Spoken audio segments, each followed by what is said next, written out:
Hey guys. Hey Mike, how you doing, man? Hey, doing good, bro. All right, first thing I gotta say, thank you. Thank you so much for allowing us to call you. This is real special for us. This is the first time that we have somebody from the actual industry on our show, and it's really cool for us, man. Oh, very cool. There you are. You are on TV, man.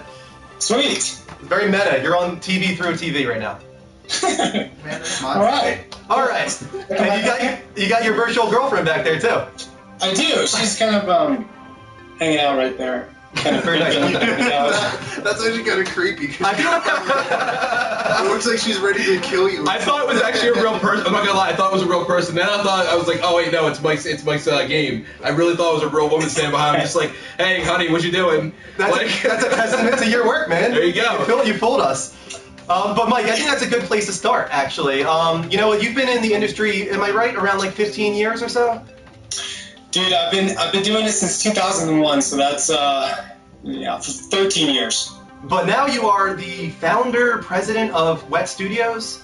Wet Productions, Wet yes. Productions, and I think My Virtual Girlfriend is one of your big games right now, right?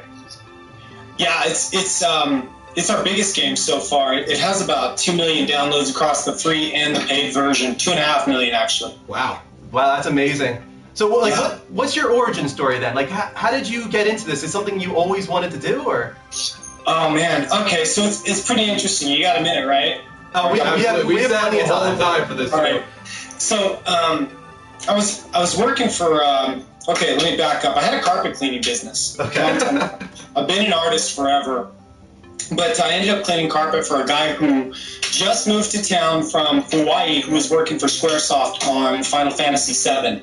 And so I saw this Final Fantasy artwork up on the walls of his house, and I was like, dude, you must be a Final Fantasy VII fan. That's my favorite game. And he was like, oh no, I worked on it. And I was like, really? What'd you do? And he's like, I'm an artist. And I'm like, I'm an artist.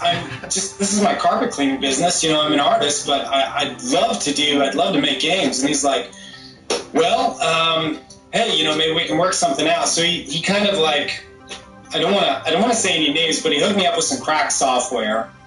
And so he's like, hey, just keep doing some of these just model and texture anything you can. Call me whenever you need some advice on this kind of stuff. And I keep looking up at my PS4 camera when you guys are right here. Sorry. No, you're fine, man. So anyway, he kind of mentored me, you know, a little bit on the side.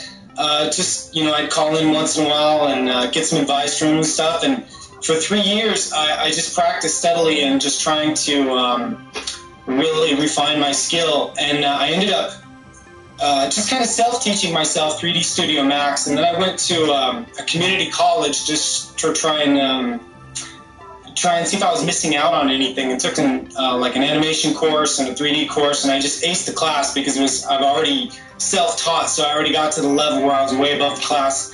But in that class was an architectural firm student who was sent to the class to go recruit 3D artists for the architectural firm. So that was my first entry level into 3D art. And all the while, I really wanted to get into games, but getting into games is a really high barrier to entry. Like, you have to be really phenomenal artwork to get in there. You can't be just a 3D artist. You have to be an excellent 3D artist. So I wasn't making the cut. So I was, for 3 years I'd been, trying to improve my skill set. This we're talking about since 1998 to 2001. I've been, creating my portfolio, working on my skill set. But I did work as in an architectural firm doing 3D renderings of casinos prior to getting into that job. I think it was. Did you say I think I checked out your LinkedIn and I saw that you worked on slot machines? Yeah. Yeah? Is that right? Yeah. That's like, you've done a lot of different things. I was checking. That's what I'm saying. I kind of wanted to get into that because in your 15 years, you haven't worked on like just mobile or just console. You've been in a lot of different areas. What are some of the big console games that you have worked on? Dude, I've worked on Call of Duty, Universe at War. These are two of the probably more popular console games. I've worked on a lot of PC games, including some of the Star Wars games, Star Wars RTS. I worked for a studio called Petroglyph for about 5 years, on and off actually. and they were doing. They're the guys from ex-Westwood Studios. So it's Mike Legg, the founder, Joe Bostic, the designer, and then Steve Tall. He was a programmer, and these three guys used to work at Westwood Studios before it closed down. When it closed down, they formed their own company, which was Petroglyph Games. And then when they first started forming together, maybe about a year later, a year and a half later, that they got the contract with LucasArts. And then their art director, Gary Cox, called me up. He said, "Hey, Mike, we got a small team here. There's about 9 of us. You want to come in and work for us?" And I was like, "Hell yeah!" It's like a small group, 10 people. They're working on a Star Wars RTS, and I was like, "I'm there." So, and that was while I was working for the casino industry, because there was like a year of time where I was working in casinos because there was no jobs in Vegas for games. Yeah. So I got stuck with that, and it was a really miserable experience for me. But I pushed through it, and then I went on to Petroglyph afterwards, and continued on from there for a while. Very nice, Mike. So now it seems like you're more into mobile development now. Is that correct? Yeah. Okay, yeah, so sure. that's what I kind of want to touch on. Is there a big difference between the two? Is there a reason that you wanted to move from console Yes. to mobile? Okay. Yeah. Okay. So there's a couple reasons. First of all, when you're working inside of a studio, you're kind of just going for whatever your skill set is. So I was an artist for quite some time, and that's great. I love doing art, but I have a real entrepreneurial spirit with me. I want to be able to create my own games. I want to be able to do the art of my own games, and I wanted to have that creative freedom. So always in the back of my mind, I wanted to be able to make what I wanted to make. Which I couldn't do in a studio exactly. You got to kind of pick a skill set and then kind of go with it. Yeah. Play that role. So that's one reason. The other reason was the instability in the industry. I'm sure you guys have heard. It's just a really unstable place in a lot of instances. Studios are closing. People are moving from place to place. I had to move from Las Vegas to EA Redwood Shores in Northern California, back to Las Vegas, then to Texas, then back to Las Vegas. It's just kind of, I don't want to be real transient. Yeah. So I wanted to say, hey, if I'm going to have this much instability in my life, why not just take the risk and go full mobile? But I didn't transition out of the studio until my game started making money. So I'd been doing this stuff on the side, making mobile apps when iPhone became real popular, and I said, can I tell you the story about that? Because I got a really cool story about that. We got plenty of time, man. This is all your time, buddy. Right. So back in 2003, I met this guy online. His name is William, and he was a programmer, a junior programmer who was in Brazil at the time, and he was in a polycount forum. I met him in a forum for where game developers show off their stuff, and he was looking for an artist to help him make some kind of a little independent Tetris-like game. It was like a little Tetris clone. So I said, sure, I can supply some art for you. He was requesting that, and then that kind of started us. Now, it wasn't but maybe a year later that we actually formed a company with the intent of pitching a bigger game idea to publishers. So I sold them on this game idea I had, which was called Girl Fight, which is kind of like an all-female fighting game. It was a little bit on the mature side. Okay. Because it was supposed to be kind of humorous, cat fight. You ever seen those Miller Lite commercials where it's like, less filling tastes great, and the two girls are like pulling at each other's hairs and tops and throwing each other in the waterfall and stuff? Exactly, yeah. Yeah, okay, so you know that one, right? So I kind of wanted to do a game like that. It wasn't meant to be real serious, not like a Tekken fight or anything, but just kind of funny. And so I sold him on the idea, and we kind of collaborated, and he built his own game engine over time, and I had been doing the art for this game, and we worked online. So he was in Brazil, I was in Vegas, and for the next 8 years, we'd continue to work this way, right? And then we started the iPhone development with My Virtual Girlfriend. We never met each other, and we actually formed a business here under my name in Las Vegas. So for 8 years, we never seen each other. It was just all trust-based, teleworking back and forth, while we both held full-time jobs at other studios. And the other studios gave us the allowance to to do these games on the side. So that was really cool of them. That was one thing that Petroglyph was really good about. So there's like, as long as it doesn't interfere with the work here, you know, and as long as it doesn't compete with any games that we're doing, then yeah, go for it, dude. So anyway, I finally got to meet him back in 2011 when we both attended at GDC. By then he had moved from Brazil over to England, and he actually flew out here to the United States for the first time to attend a game developers conference with me in San Francisco. So that was really cool. So I got to meet him after 9 years later, awesome. my partner, my business partner. That's so awesome. he flew back, and we continue to work to this day, you know, on games. That is so cool, man. And that's the thing is, like, you keep talking about how long you've been in this industry. I'm kind of wondering, I'm an artist too, but I've never done 3D art like you. I'm wondering, how has it changed in the last 15 years? Did you used to do a lot of just like the concept art by hand? Like, was it always 3D? How has the software changed? Is it for the better?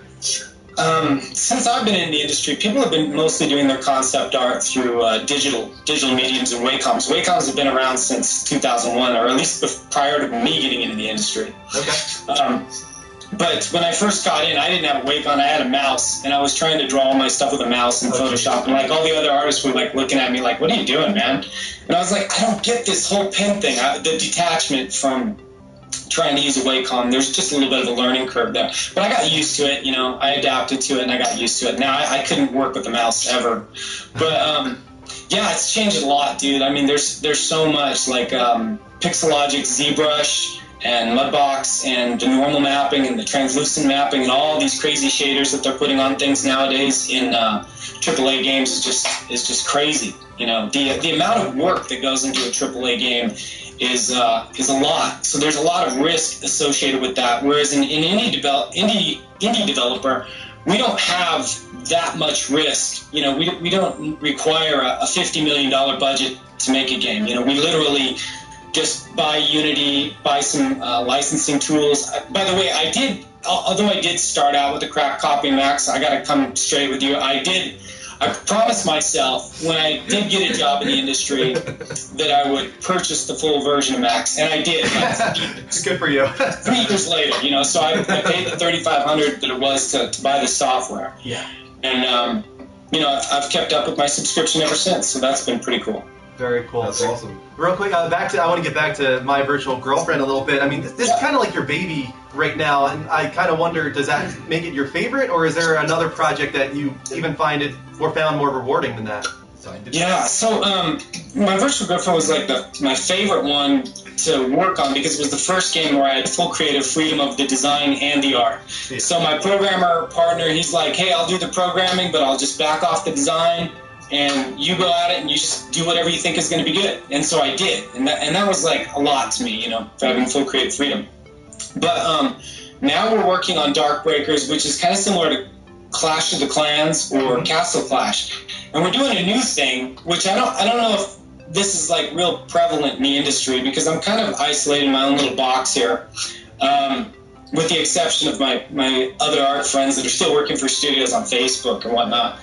But we do what's called iterative development. So since a game becomes popular over mobile or tablets, they require updates. You know, about every 2 months, people want new content. They want new things to happen so that they can, you know, keep continuing to play it. And so we've kind of scheduled that in where we just kind of did a first rough draft of the game. It's like, here's Darkbreakers version. It wasn't even version 1. I want to say it was version 0.3. That's where we started at. So it wasn't even a full game. It was like a real kind of, let's put it out there, let's start getting players in, and then we'll just continue to iterate. Now we're on the 7th update. We put out an update about every 2 months, and we continue to refine the experience. And what we're doing along the way is we're taking in the user feedback. So what I like to do is I like to become personal with the actual players. And if you work in a big studio, they usually have like a PR person to kind of handle the fans of the game. But I work with them directly. You know, I have them send me in mail, tell me suggestions. They can write directly through the game. They can send feedback, and it comes directly to us. You know, we don't have a filter or anything. So I do get a lot of mail about all these different suggestions. I'm like, thanks, man. We're working on it here. Or that's a good idea. And I take in, ideas from these people because they're the players. They're the ones that is, my boss. They're the ones who's helping me to design the game with the fact that I have an overall vision for where I want it to go. So I combine, their feedback and suggestions through the player loop, as well as refining on my own vision of the game for when it gets complete. Very cool.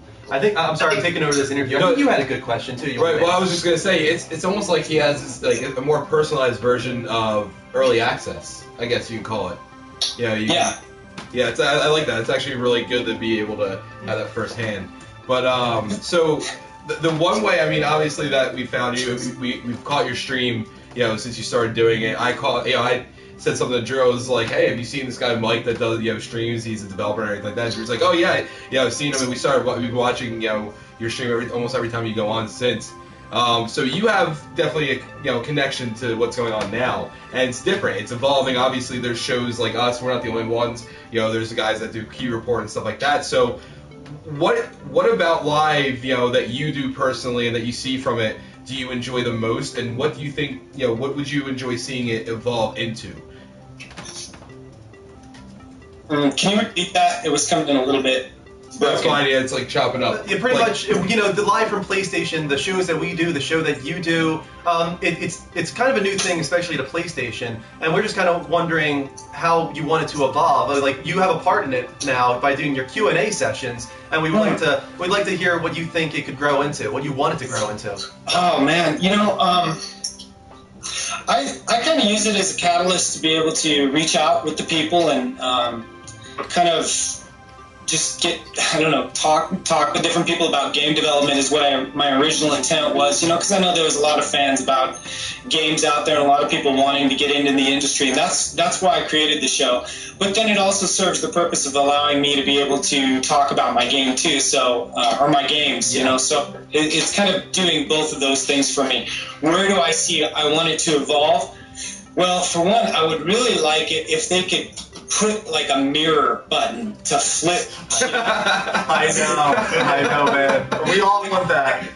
I got this whole thing, like, you guys have these like signs printed up, and I was like, oh, that's so cool. So I went and I got signs printed up, and then like they sent them to me, and I was like, oh no, crap, they're not flipped. And that's what Greg did. Yeah, backwards, and I'm like, I know. Thank God, when I went to get our first sign printed out, I was just about to send it over to them. A $40 sign, and Kristen looked at me, and she's like, wait, isn't that going to be, like, mirrored on the show? And I'm like, thank you so much. I was about to just waste $40. So, yeah, I know how you feel, man. I just wasted 90 because I got two signs. And, yeah, so, but it's all good, I can't, yeah, but besides from that, what I would like to see is I get a lot of trolls in my my feed. Most of the time I can just ignore them, but I would like a convenient way to ban people. And I really think that they need that, like across a lot of things, like the admin having a tool where they can just get rid of people that are becoming a nuisance, because it kind of ruins the experience for other people in there. I noticed you guys don't get a lot, and that's fantastic. Well, so that's these two here. Yeah, that's them constantly being vigilant. Mark and Kristen are both on. We're as you're talking, we're getting them, and they're right on top of it. So yeah, the thing is, Mike, Twitch is a little bit better than Ustream for that. Unfortunately, that you can make people moderators on Twitch, and it's really easy for them to type in commands to time out people that are being, a little bit dirty or whatever. On Ustream, it's a little bit more tough. We found out last night. It's very convoluted how to do that. Yeah, but you can make a moderator, Mike, on Ustream. If you want, you gotta find a friend or something to become a moderator for you, and then he can look at your stream and he can ban people from the chat if you need that. I did not know that. Yeah. So look into that on Ustream. There is a way to do it.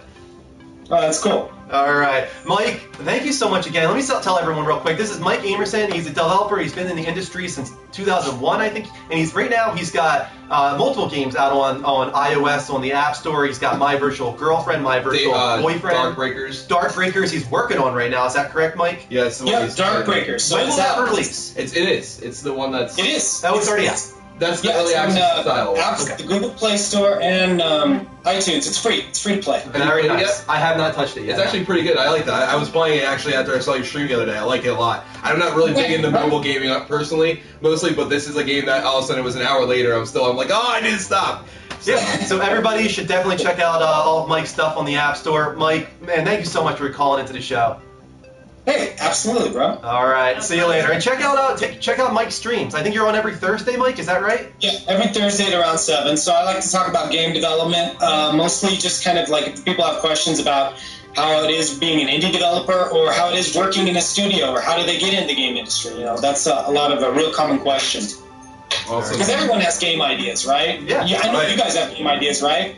Mike has a very good one, actually. I have a lot of really good ones. Do you want to share it with Mike, and then he can maybe work on it? If he shares it, No, well, I won't take your idea. idea. I won't work on anyone else's ideas because I literally have 100 of my own that I need to get through first. Right. Yeah. Definitely. But- We're all passionate about this industry. That's the thing. And if you're passionate about something like we all are, you got these ideas. You dream about it, and what's cool for you is that you get to make them into reality. So that's pretty cool. Yeah. Definitely. Yeah, it's yeah. All right, Mike. You're a good man. Thanks for calling in. Hey, thanks, bro. All right. See ya. See you, bud. Thank you. Alright. That worked out really well. Yeah. That was our first interview. Our first I think interview. that actually went pretty damn well. I think so too. What did you guys think of that? Did you guys I like thought it was that? cool. I liked it a lot. Mike's a it was really cool cool. guy. If you guys have never watched him before, I would like to play that his stream, you would actually like it. I would. I like that kind of stuff. Yeah, you would definitely like it. We should all check out his virtual girlfriend boyfriend game. I'm surprised you haven't played Darkbreakers. it. Well, you're not usually big in the. I actually did not know Darkbreakers was out as an early access. Yeah, it's basically like he was saying. He actually released it really, and that's one of the things he was talking about. He released it when it was barely built, and a lot of the stuff that is in the game now was something that was never even even thought of almost at the time when he made it. So it was just from feedback. He's like, oh yeah, I could add that. So it's actually really cool that he did that. I love it. We're hoping to do more like that in the future, guys. More interviews with industry insiders and stuff like that. So And apparently back the conversation about what the hell is Mike's name. yeah, back